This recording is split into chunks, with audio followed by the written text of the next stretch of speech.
Welcome to the Making Sense of Faith podcast. My name is Adam Hamilton. I'm the senior pastor at the United Methodist Church of the Resurrection in the Kansas City area, author of a few books, and the host of this podcast. And with me is Scott Krostek. He is one of our executive pastors at Resurrection and our conversation partner for these first two episodes.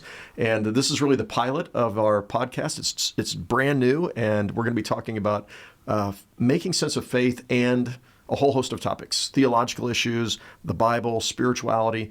And this podcast is really designed for people who wrestle with faith and maybe struggle with it a bit, but also for those of you who want to know more, want to grow deeper. And we see it as a conversation you have a chance to have with pastors, really frank and open and honest. And we're glad you're joining us. This is part 2 of the first episode. And if you missed part 1, you want to go back and catch that. Be sure to go back and look at it because the rest of this will make more sense. And we recorded this just hours after former President Trump was stated to be the victor in this 2024 presidential election. So, it's pretty fresh and new for both of us. Yes. And we're having some, what I hope will be meaningful and helpful conversations about the presidential election and faith. So, Scott, we ended the last one with a cliffhanger. You actually asked me a question. You want to ask again? I feel like I asked the question that everybody's wanted to know for a really long time. Okay. And that question was, who did you vote for? Yeah. So generally, I don't tell who I vote for, and certainly not in advance. Are you going to tell us now? Well, I don't know. I'm trying to decide whether I'm going to tell you or not. I'll tell you what. I'm actually not ashamed to say, and I'm not afraid to say. What I'm not trying to do is if I were leading up to an election to say this is who I'm voting for, I think that endorsement would feel like I was adding, more spiritual weight to a decision that people need to be making for themselves. And what I said in my sermon last Sunday before the election was, because people have asked me, and if you hear sirens going off, it's Wednesdays are when they test the tornado sirens around here, the emergency sirens. But what I said in the sermon last Sunday was, people have said, why don't you have the spine to tell us who we should be voting for? And my answer is, this isn't about having spine. It is about acknowledging the fact that you are thinking people, and you are smart people, and it's not even about the tax situation where you could lose your federal tax exempt status if you I think it's the Johnson Amendment if you endorse a candidate, because I don't think nobody's going to call me on that if I just said this is who I voted for or will be voting for, but I want people I want to give them the tools to be able to make decisions for themselves. I want to honor their intellect. And so, I've said, I want you to think about character. Here's some ways you can compare policies. Here's how our faith should go into the process of making decisions. And this is how I went through that process and how I fact-checked things and how I looked at all the TV spots on both sides and I fact-checked all of those TV spots. So I was going in feeling like I had done my homework and then challenging them to do their homework too. And in the end, to be able to say, and if you've done all that and you've spent time praying, then I think you're gonna hopefully make the right choice. And even if you make the wrong choice, it's okay. At least it'll be an intentional choice. It'll be your decision. Exactly. Yeah. And the other thing I said is, my experience is that when people say, tell me who you think I should vote for, what they're really saying is, I just am curious what you're doing because I'm going to vote for who I want to vote for anyway.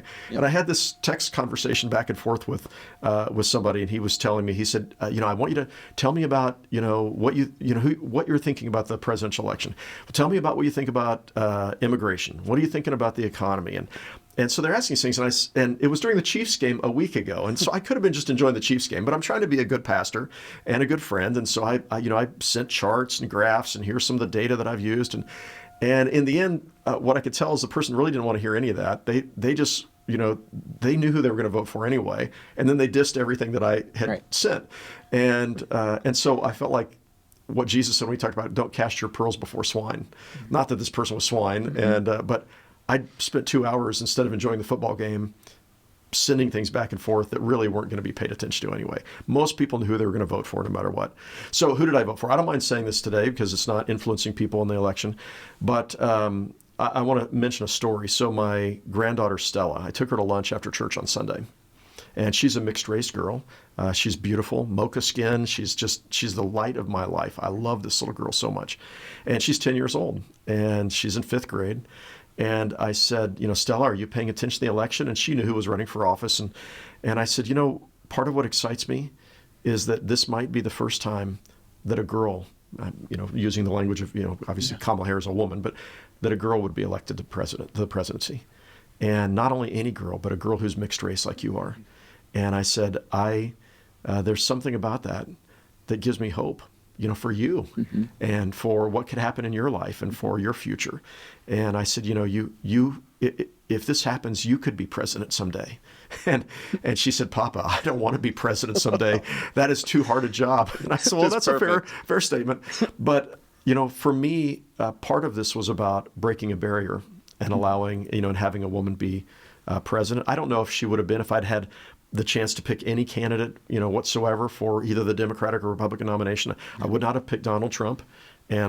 might or might not have picked Kamala Harris. But in that moment, I felt like that was important. But it wasn't just that. That was one piece for me, is the idea of breaking down a barrier and what that could mean for little girls like my granddaughter. But it also had to do with, for me, looking at policies. And there were places in Trump's priorities where I could go, yes, I understand that, and I could agree with that. And places in Kamala Harris's priorities, I'd say, I don't really agree with that one. But by and large, I probably leaned more towards a concern for the weak, the vulnerable. Justice weighs heavily for me, and I felt like I saw more of that on the Harris side. And I would say I am anxious about President Trump. He's a disruptor. He, the fact that he tends to make decisions in ways that are not collaborative, in my opinion, and doesn't seem to pay attention to the facts very carefully.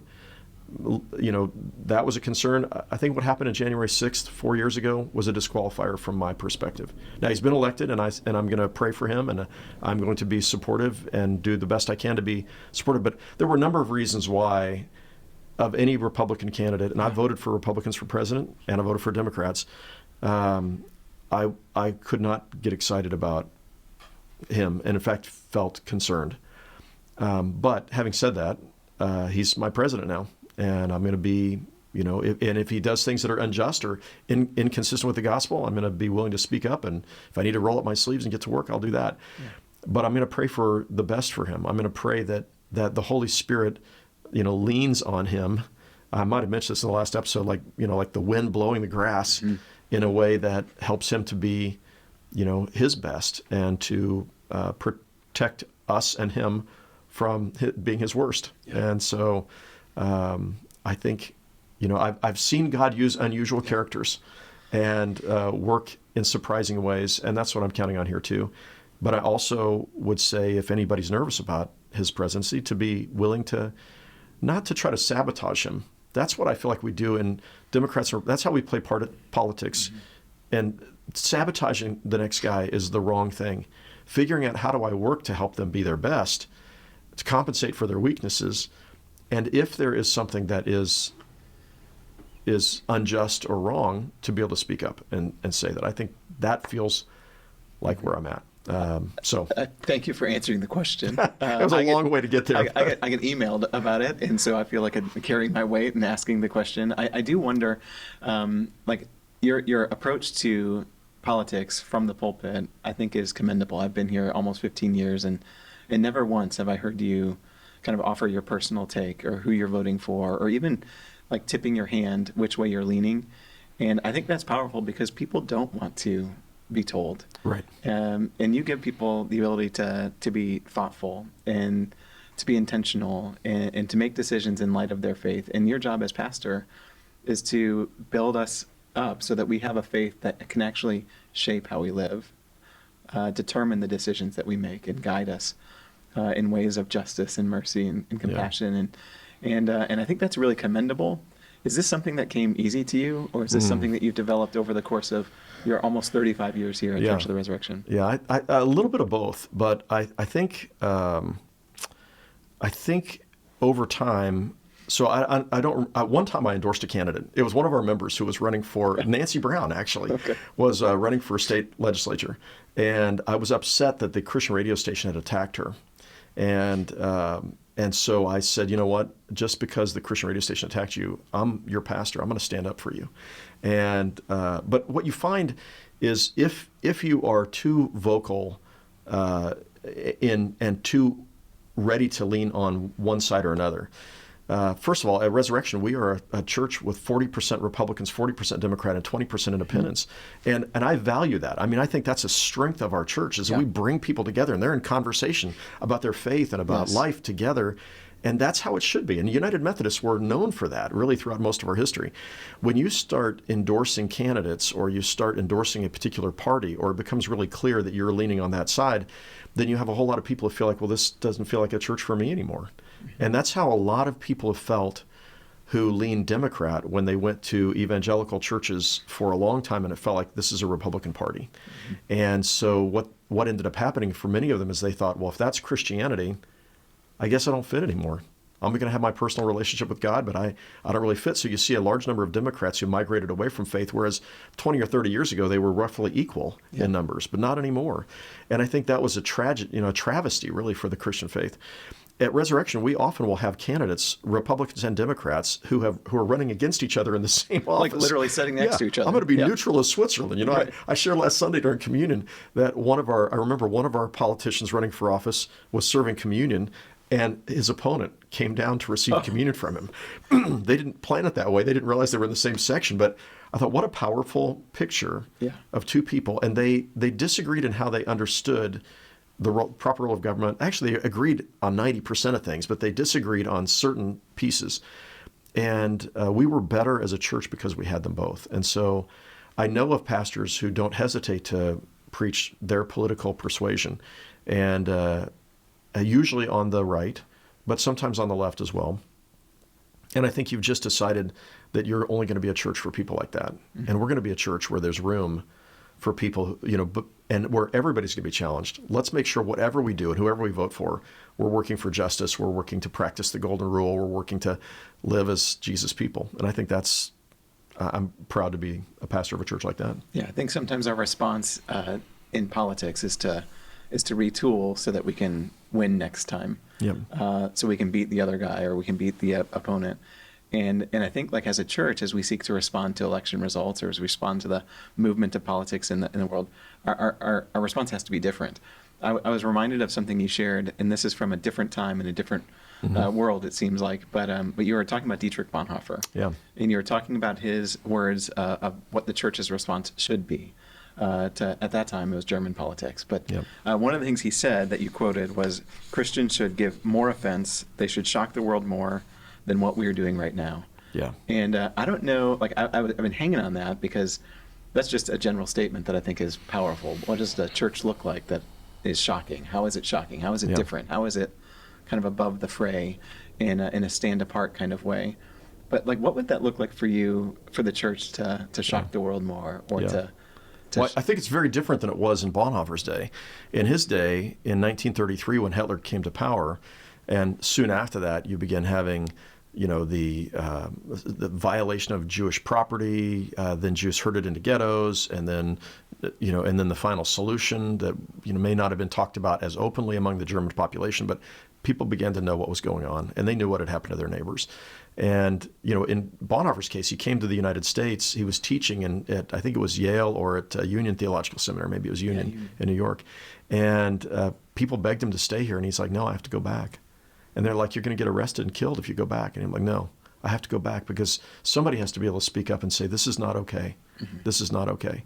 And I've had a lot of people who are, on the Democratic side, well, this is one of those moments. This is a Dietrich Bonhoeffer moment. And I'm like, we're not 1933 Germany. We just aren't. We're not 1939 Germany. We are not. We're not. The Jewish people after the city of Jerusalem was destroyed. We're disappointed, and there are threats that there are potential things that could go wrong here. But I don't see us being in a place where the things that happened in Nazi Germany are going to happen.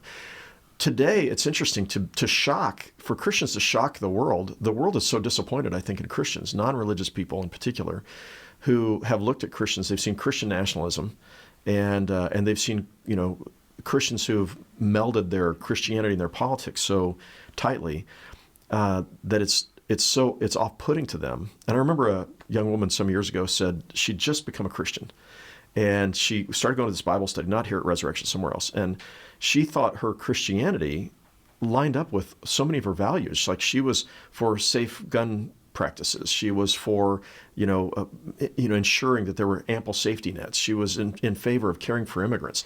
And she went to this Bible study and found that everybody there were Republicans, and she was a Democrat. And they were like, you can't be a Democrat and be a Christian. Like, how stupid a comment is that? But what that led her to think is, well, I thought what I believed lined up with Jesus. That's part of how I became a Christian. Maybe I'm wrong about Jesus after all. And fortunately, she ended up coming to Resurrection. She found a place where, no, you're encouraged to think. And it's okay to be a Democrat or Republican here. But so I think when it comes to what's shocking today is when Christians go out of their way to show kindness and compassion, and when they go out of their way to roll up their sleeves and work for the disenfranchised or for the poor or the vulnerable, or and you find this over and over again in Scripture. Proverbs, speak up for those who can't speak up for themselves, or the concern for the widow and the orphan and the immigrant. I mean, that's part of the. Somebody asked me, why do you speak about the immigrants? Are people really angry about immigrants in Kansas? I'm like, no, they're pretty good people here in Kansas, in Missouri. I'm angry about it when people make statements that make it sound like all immigrants, or even a large number of immigrants, are criminals or bad actors, where most of these are people who care about their children. They just want to have a chance, or they don't want to live in a country where there's violence going on all the time, and they're desperately searching for a better future, which is what my great-great-great-grandparents were doing when they came from Ireland and Germany to come to the United States. As they were searching for those same things, and they came often in ways some were stowaways, some were people who came in and didn't go through the process, which was different back then. And it's like, no, we have to be able to say it's not okay to demonize people. It's not. And I think when Christians speak up like that, like even our Do Unto Others campaign, which was such a simple thing here, with signs everywhere, and we're going to practice the golden rule towards Republicans and Democrats, and and at the same time, we're going to be clear that we're going to care about the poor and the vulnerable. And I find the non-religious people are like that. Yeah. That kind of Christianity is one that I could find myself being drawn to. It's so fascinating when you talked about your conversations with your granddaughter, Stella. I have regular conversations with my 9-year-old son, Freddie, and he asks questions like, why don't we have, a presidential campaign sign in our front yard? Why don't we have, and he wants to know who I'm voting for all the time. And he's asking all these questions. And I tell him that we don't have those signs because I don't want those signs to define us. Yeah. I don't want like a party affiliation to define me. For the world around me, or for people that don't know who I am. And if there's going to be something that defines me, that's visible, that's seen, or that's known about me, it's certainly not going to be anything political in American politics, kind of sense. And so having the Do Unto Others sign outside our house made a lot of sense. Yeah. Because if there's one thing I want to be defined by, it's like the golden rule, or I'm somebody who seeks to live it. And I think sometimes that stands apart in a countercultural kind of way. Yeah. That shocks the world, or that might be different. And even as a 9-year-old, or my guess is Stella as a 10-year-old, they know who they're voting for, even though they're not voting, or they have opinions on who should be president, who shouldn't be, who you're for, who you're against. And what I'm trying to urge, like my son, to understand is that we don't want to be defined by those things. We don't want to be defined by loving others the way that Jesus loves us. Yeah. Well, and that points to when I talked about this last Sunday in my sermon, but as Christians, we say Jesus is Lord. In the first century, the emperor was Lord. Mm-hmm. And so for Christians to say Jesus was Lord was a pretty bold statement. He's not just a Lord, like a authority figure. He is the Lord. And so for us, our highest authority is always that. And our, we're strangers in a strange land, the scriptures say. We are, this world is not our home. The kingdom of God is our home. The kingdom of God as it comes on earth, as it is in heaven. And then obviously when we die, as it continues. But that is the thing that I hope will define me and you and this congregation is we are, and really anybody who's a Christian, is Jesus is Lord. I wake up every morning and I get on my knees and lift up my hands next on the bed. I lay them on my mattress and I'm like, here I am, Lord. I belong to you. My aim is to try to pay attention and to understand what you're teaching and how you lived and what the kingdom of God means for how I live my life today. Help me to live it that way. Help me to love others. Help me to love my enemies. Help me to, help me to do justice and love kindness and walk humbly.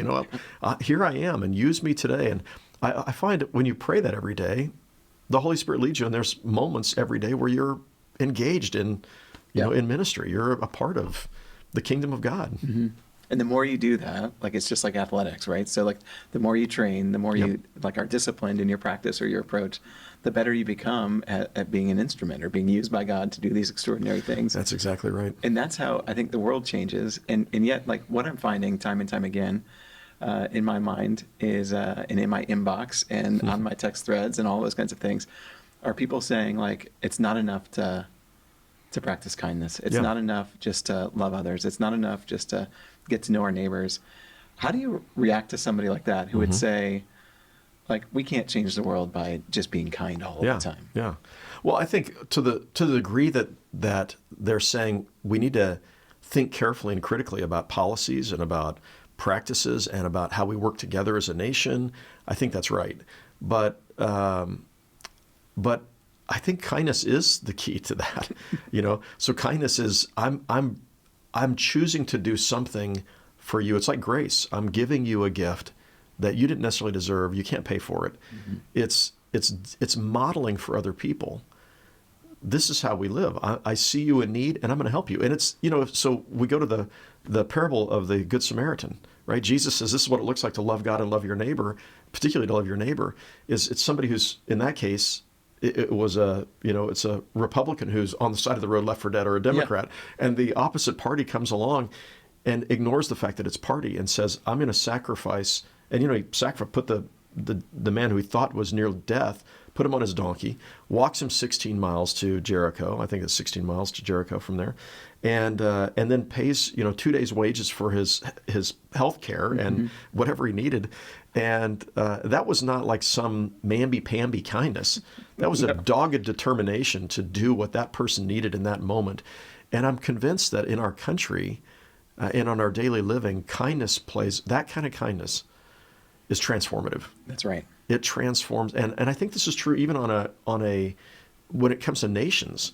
When one nation goes out of its way to demonstrate kindness and compassion for another nation, when they demonstrate grace for each other, I'm not starry-eyed enough to think that is going to solve all the problems, but it's amazing the difference it makes when we talk about people with respect and demonstrate kindness in our actions and our words versus demeaning them, demonizing them, or ignoring their needs, or trying to, be in it just for us. Take that a step further, like that Good Samaritan story, it would have been commonplace that could have been a setup. Yeah. That whole thing could have been a setup, somebody pretending to be injured, Right. And so you're actually sacrificing or risking Right. your own life. And I think sometimes fear gets in the way of our ability to be kind. Yep. Sometimes fear gets in the way of thinking that we have the ability to make a difference. Yeah. And I think that seems to be what drives continued. Fear is a huge motivator in so many parts of our lives. Going back to what you just said about the fear of us, it being a trap.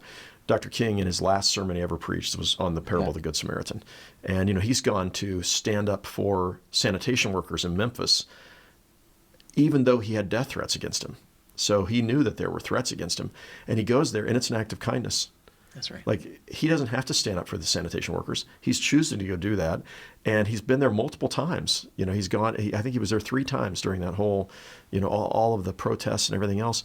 And when he's preaching the sermon, he says, he talks about the priest and the Levite who go, walk by on the other side, religious people who ignore this person. And he says, maybe they were busy. I'm paraphrasing, but maybe they were busy. Maybe they were afraid that there was a setup, and that the thieves were there somewhere nearby and ready to pounce on them. And he said, and so they walked in by. The Samaritan came by, and he stopped and helped. And he said, the Levite and the priest were asking the question, what's going to happen to me if I stop to help? And the Samaritan asked the question, what's going to happen to him if I don't stop to help? I've just always loved that part of the sermon. Yes. And again, that's kindness. It's like, to your point, I'm sacrificing, I'm taking a risk and sacrificing. I could die, but I see you, and I'm going to stop to help. And I think that's, again, that's what kindness looks like. And in 1 Corinthians 13, love is kind. Agape is kind. It looks like selflessness, sacrifice, putting the needs of the other before yourself. Yeah, and that looks like daily discipline. Yeah. Something that we need to strive for daily. Right, because by nature, we're wired to be concerned about ourselves first. I mean, the Levite and priests were doing what comes natural. Yeah. And the Samaritan did what didn't come natural. Yeah. And he was the unexpected hero in this. I mean, the Samaritan, for the Jewish audience, the Samaritan was the guy you would never vote for president because he's the bad guy. But he turns out to be the good guy in the end. A surprise. It's a head scratcher. Yeah. What do you think, like, so all of us talk about, like, what would not represent us, but what would it look like to be Christian, or the church's response to rise above everything else? You were sharing with me, I think, an X post or a Twitter post from, I know that we don't always talk about football, but sometimes we do here. You said Brett Favre shared something on... What was that? Yeah. So I was disappointed in this, and I doubt Brett Favre will ever listen to this podcast. But if he does, Brett, I really appreciated you as a football player. I thought you were awesome. But this comment was disappointing, and it really ties into. I'm just a Lions fan. I didn't appreciate Brett Favre when he was playing football. Exactly. Well, so he posted on Twitter yesterday a picture of the electoral college map of the U.S., and it was solidly red. And his tweet was, or his X comment, whatever you call them now, was, if everyone put God first, this would be the results. And I'm like, are you kidding me? So why would you say that? I mean, I don't know why he said it, but you really think if everybody put God first, they would naturally vote for Donald Trump? And again, even if you're a Trump fan, every person I know who supported Donald Trump, every person I talked to supported Donald Trump would say things like, I know he's a jerk sometimes, or I know he's just a totally flawed person, or I hate the things he says, but I believe in what he's doing about, or what he wants to do about immigration or the economy or something else. So there's always an acknowledgement yet that this person is a very flawed human being. So if everybody put God first, everybody would have voted for him. And I'm like, give me a break. There are such principled reasons to have not voted for him. And I understand those who did vote for him. I get it. So I'm not criticizing them. I'm just saying, when a Christian, or at least I guess he's a Christian, he's something, he's talking about God, but putting God first means you're going to vote this way. I think that fundamentally misunderstands what it means to be a Christian. Yeah.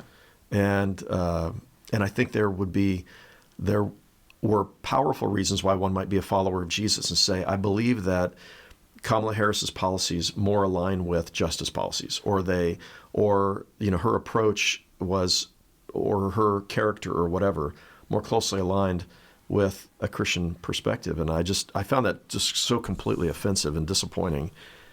Again, I think I don't mind him supporting Donald Trump. I'm disappointed that you would make a God statement about that you're going to make a theological statement and a Christian ethical statement. And I would say the same thing if a Democrat had said that. If somebody said, if everybody put God first, then the map would be totally blue. Right. And I'm like, you're totally missing it. There's a whole lot of people who I know I care about, and we disagree about politics, but I don't doubt the fact that they love Jesus. Yeah. They may read the Gospels differently, or they're interpreting the priorities of a particular presidential candidate differently. But this, it really irritated me. Adam, I want to. Wait a minute. Okay, so now we have the silent producer, Matt Williams, is going to jump in with a question. Matt. Absolutely. So that's a good segue. So this church started in 1990.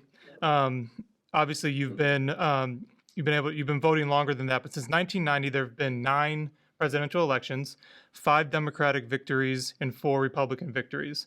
And just talking about what does it look like to put God first and then vote, what have you learned from walking with people from both sides of the aisle through 9 presidential elections that's basically as close as you can get to 50-50 in terms of who wins and who loses? That's such a great question. Well, it is kind of nice to have been through 9 presidential elections that I got to vote. Well, actually more than that I voted in, because my first one was 1984, so that was 30 years ago. So what would that be? That's whatever that is. 30 divided by 7. That's math. Or divided by 4. Yeah, 7 elections that I voted in. Is that right? A little more than that. Anyway, so what I learned, first of all, I learned, and this is part of that wisdom, is one party was always, and it wasn't always quite as bad as it is now, but one party always thought the sky was going to fall if their candidate was not elected and the other was elected. And the sky didn't fall. There were places where, and there were times that people were really upset about the rhetoric of this particular candidate or that candidate. And then you could look back and go, well, you know what? There was some good things that happened during that person's, presidency. And so I think my response would be that that no candidate was ever as bad as their opponents said they were going to be, that almost every person had some good that they did or tried to do, that I was surprised sometimes when I looked back and thought, they were better than I thought, and some that I supported that I was deeply critical of, at least certain elements of their policies or presidency. So I think that's kind of where I am here too, is to say, okay, I know that there are people upset, there are people who are afraid of what the future is going to look like, and again, I've said to myself, okay, if things really went off the rails, I told the congregation this at the 9:30 service Sunday, or 9 o'clock service Sunday.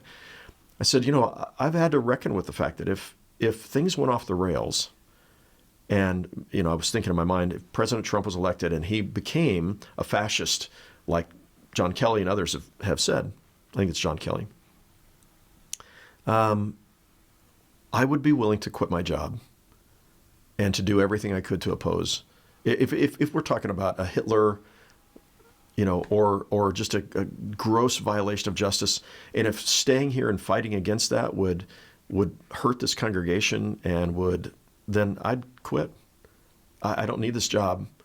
I don't want you to quit. Oh, thank you. Okay. I appreciate that. But I'm in a place in my life where, and really, I think I would say this even 10 years ago, 15 years ago, like, it's okay. There are things that are more, I can do anything, but I can't be silent if there is the kind of injustice happening that happened in Nazi Germany. I don't think that's where we're at, but to be able to say, if things went there, then I would be willing to say whatever I needed to say, and then if that was harmful to the congregation, or that's not where the congregation was, then I would tender my resignation. I would leave. But I don't think that's where we're at. But I do think there will be times, just like there were in the first Trump presidency, where I would preach sermons and say, look, this is not meant to be an attack about the president, but on this issue, we have to talk about this. And one of the things I've found when it comes to preaching, I talk about prophetic preaching. And when you're preaching prophetically, you're preaching about an issue of justice, you have to ask the question, am I merely trying to irritate people, or am I trying to influence them? If you're trying to irritate people, that doesn't take any particular skill. You can do that. You just blast away. If you're trying to influence them, it means you understand where they're coming from. You try to understand both sides of the argument. You try to present your side of that argument as a pastor to a congregation. You present that in a way that people might be able to hear it. And I love it when we talk about controversial issues around here. And when I've done that and had people go, I came and I was certain I was going to be mad at you when I left, but the way you said that made me think. And you helped me to rethink my position. I've changed my mind, which is what the word repentance means in Greek. It means metanoia, means to have a change of mind that leads to a change of heart and leads to a change of behavior. Prophets come in and they just blast away and then they go somewhere else. But when you're a pastor who's a prophet, you have to be able to figure out, how do I understand where the other side is coming from and how do I speak into that? So much of that, though, I think comes to you naturally because you have this intellectual curiosity. Like, you long before you talk about anything to learn as much as you can from every angle.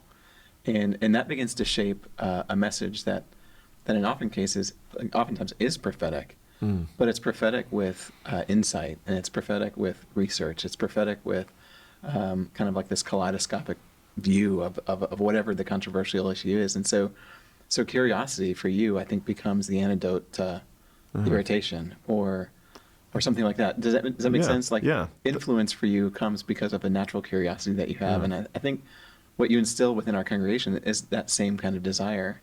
You don't want them to have the easy answer that you would give to them. Right. You want to inspire that curiosity so they can come to it on their own. Yeah, I think that's exactly right. I appreciate you saying that. And that as I think about it, I think that's right.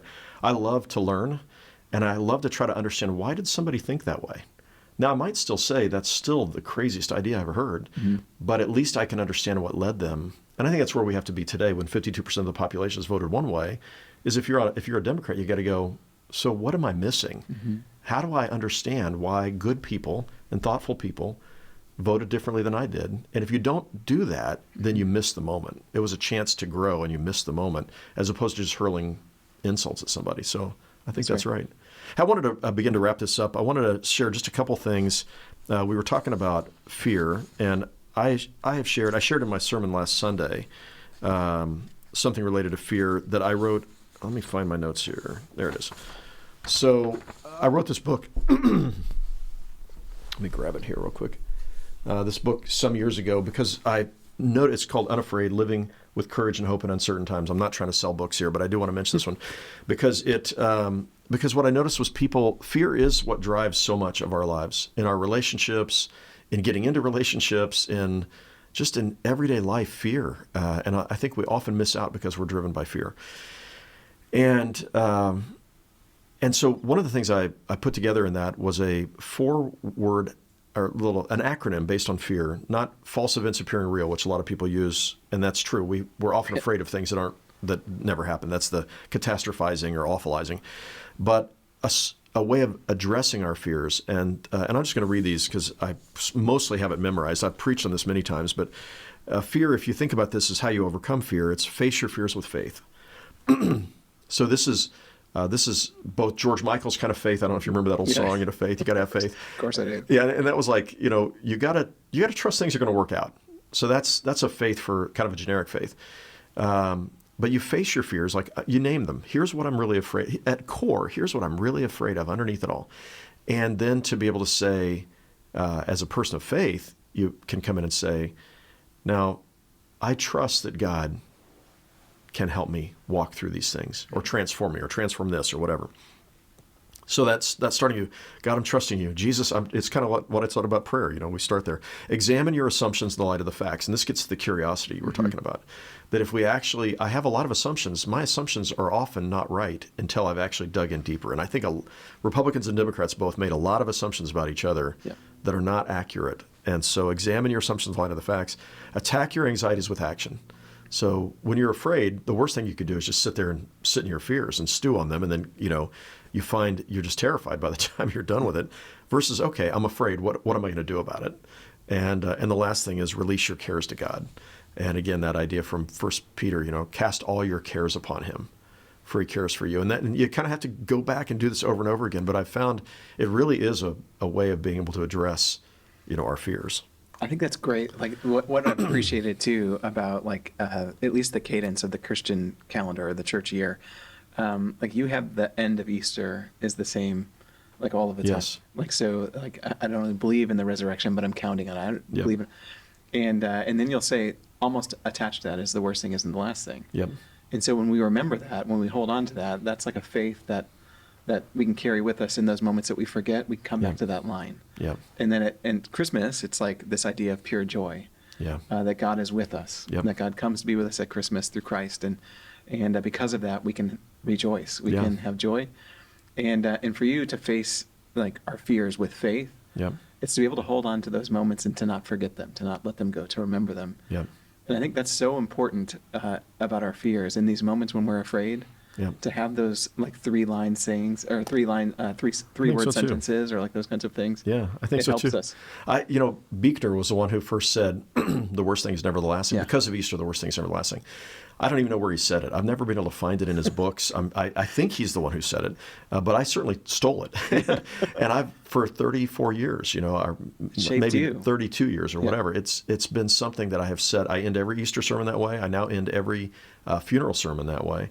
And our people know that by heart. So when I get to the end and I say, people ask me from time to time, you don't really believe this stuff about the resurrection. You don't really believe that our bodies die and there's something that goes on, and Jesus died and he walked out of the tomb the third day. And my answer is always the same. I not only believe it, but I'm counting on it. And then the Buechner quote. Yeah. And it's funny when I get to that line at Easter or even at funerals, people start mouthing the line. They say it. Yeah. I not only believe it, I'm counting on it. And what I love about that is, as you said, it's something that's ingrained in your mind, and the worst thing is never the last thing. Those two things really go hand in hand. And so when I go visit people who are dying in the hospital, their family members, or they will say, "Pastor Adam, I not only believe it, I'm counting on it." And they find a strength from that. It's not my words. It's just they're unafraid because they know I really believe that Christ's resurrection was God's way of saying, the worst thing is never the last thing. Yep. It really is God's way of saying, I got you. And evil or hate or sin or death or cruelty or inhumanity or even the president you didn't want is not the last thing. And then you match that with, curiosity, and then you add to it action, and it reminds us of our mission, and it doesn't change regardless of what's going on around us. Yep. are called to be like Christ. Yep. I want to end with this quote. A friend sent this to me. I think this was actually Rabbi Art Nemitov. So we were, having conversations this morning, and he sent me this quote from Reuven Hammer. I may be mispronouncing it. It was written in the Jerusalem Post in September of 2011. So 10 years after 9/11. Yeah. And he said this: a few weeks ago, we visited the very fine Jewish museum in Sydney, Australia, and had the privilege of listening to a 96-year-old Holocaust survivor describe movingly and vividly his experience during the war. He spoke to us for nearly half an hour. He explained how he'd managed to survive 3 years in slave camps, Buchenwald, and 2 death marches, and finally to escape just before the war was over and become once more a free man. And he summed up, I just love this, he summed up the secret of his survival in one brief sentence, which he often repeated to himself: I never gave up hope. I never gave up hope. And Zechariah 9:12, a friend of mine last night was saying, I don't know what I'm going to preach this Sunday. I'm so distraught and just concerned. I don't know what I'm going to preach this Sunday. And I said, I think of Zechariah 9:12, and this is towards the end of the Babylonian exile. And actually, it was at the end, and the Israelites were going back, and there's just a lot of fear and anxiety. And the prophet Zechariah says, we are prisoners of hope. And I love that idea that we are prisoners of hope because of our faith in God. We are prisoners of hope. We cannot escape hope, and I think hope is the key, or at least one key, to how we survive life, how we live life, and I think our faith plays a big part in that. Yeah. All right. I want to thank you for joining us for these first 2 episodes of our podcast, Making Sense of Faith. And our next podcast, so we're going to wait a week. We're going to get some feedback. If you have any feedback on this podcast, how things look, what we did, how it worked, what you liked, what you didn't like, please share that with us, because we're going to then be perfecting, or at least improving, this podcast. And the next podcast, I think, is going to come out Thanksgiving week, and we'll be dropping one every week thereafter. And we're going to be wrestling with your questions and the kind of things that keep you from faith, or maybe, the questions you have about faith. And my hope and prayer is that this is the kind of thing you could share with your friends who also struggle with faith. And in the end, that maybe together we can find faith and hope and practice more love. So thanks for joining us for this podcast. And you can leave your comments. You'll get directions to leave your comments following the podcast. God bless you. Have a great day. Thanks for tuning in to Making Sense of Faith with Adam Hamilton. Do you know someone wrestling with life's biggest questions? Share this episode with them, because the more people willing to embrace the hard questions, the better. Do you want to go deeper? You can visit makingsenseoffaith.com to find the show notes and additional resources. That's also where you can sign up to get the notes and resources delivered straight to your inbox. If you enjoyed this episode, hit subscribe and leave us a rating in your podcast player. That'll make sure that you get the latest episodes and help others find the podcast. You can also subscribe to our YouTube channel. Hit that notification bell to catch future episodes and videos there. Until next time, remember that your questions matter. Doubts are normal, and making sense of faith is a lifelong journey. We'll see you on the next episode of Making Sense of Faith.